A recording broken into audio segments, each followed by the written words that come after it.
श्री देवेंद्र लाल जी बचपन से ही विशेष धार्मिक प्रवृत्ति के व्यक्ति थे, जो गीता प्रेस के कल्याण अंक के बड़े प्रेमी व ग्राहक थे। इनका पूरा परिवार हनुमान जी का भक्त था। हर मंगलवार को ही प्रसाद के साथ संध्या काल से देर रात्रि तक भजन कीर्तन का आयोजन हुआ करता था।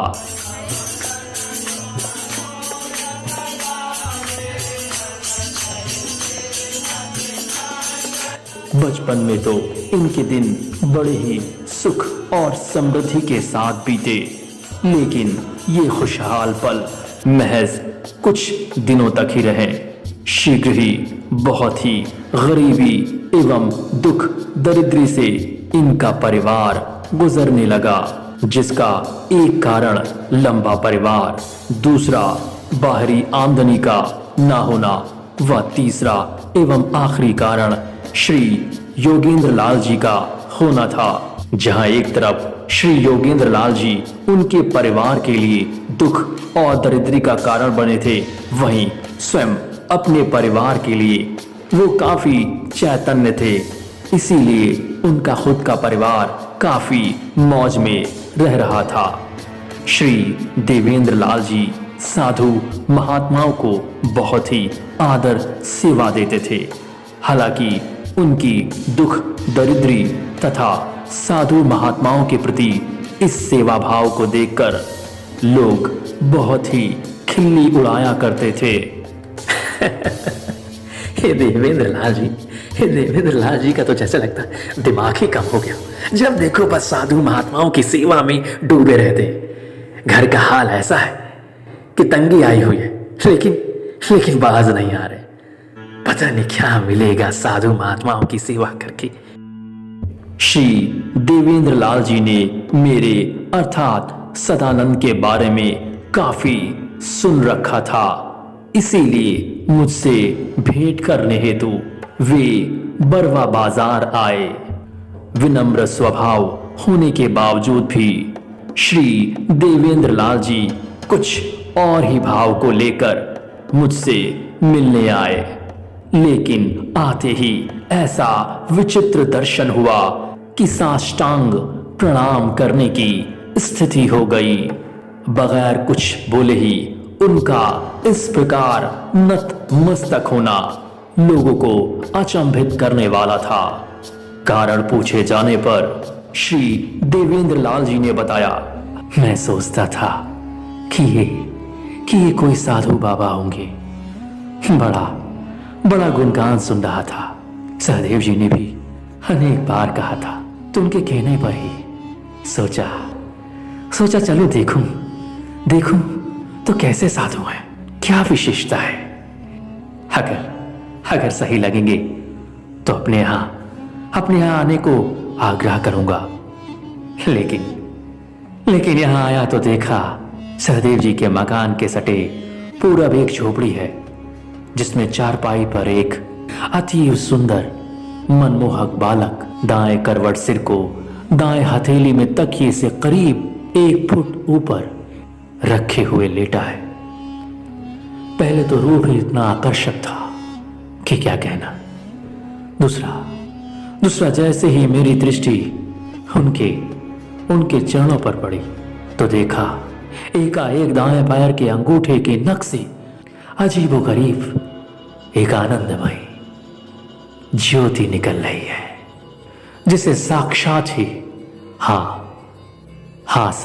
ही मैंने देखा और अपने को रोक नहीं पाया।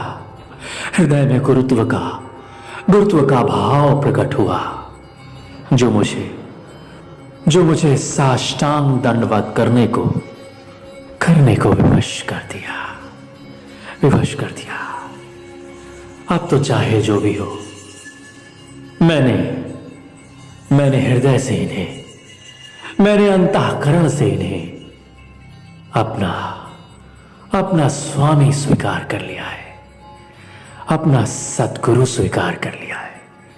हाँ, मैंने सदानंद जी को अपना सद्गुरु स्वीकार कर लिया है। अपना सतगुरु स्वीकार कर लिया है। मेरे अर्थात सदानंद के अंदर साधु, सज्जन, विनम्र एवं धर्म प्रेमी बंधुओं को देखकर एक विचित्र भाव उमड़ पड़ता है। ऐसा लगने लगता है कि ऐसे बंधुओं को कितना आदर सम्मान दिया जाए, कितनी श्रद्धा के साथ बात विचार से मिलन किया जाए कि इनका कल्याण व उद्धार हो जाए। ऐसा क्या किया जाए कि ये श्री भगवान की सेवा योग्य पात्र बनने को तैयार हो जाएं। बार बार यही विचार आता है कि ऐसे संस्कारी जीवात्माओं को माया अपने जाल में ना फंसा पाए।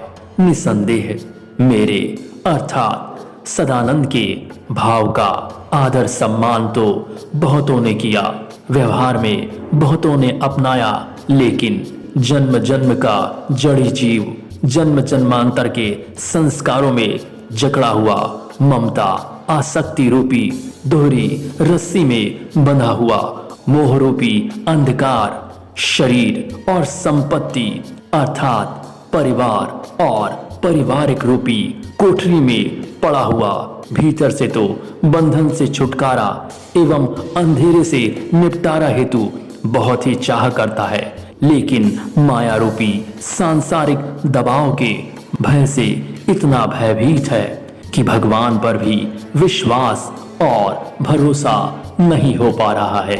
इन बेचारों को विश्वास नहीं हो पा रहा है कि भगवान भी हमारी रक्षा व्यवस्था कर सकता है, जबकि निष्कपटता पूर्वक हमें उनके सर्वतोभावेन शरणागत हो जाने की महज देर है। खैर, आइए कथानक वाली चर्चा पर आया जाए। साधु बाबा का साष्टांग प्रणाम देखकर मैं तेजी से उठा और बोला, साधु बाबा, ये आप क्या कर रहे हैं? हम आपके छोटे भाई हैं और आप एक साधु पुरुष हैं। इस प्रकार आपका हमें दंडवत प्रणाम करना ये शोभा नहीं देता। इस प्रकार विनम्रता से युक्त एवं अहंकार से रहित मेरे मुख से निकली इस वाणी ने साधु वेशधारी श्री देवेंद्र लाल जी के हृदय में प्रवेश कर उनके धर्म की पकड़ को और भी मजबूत कर दिया।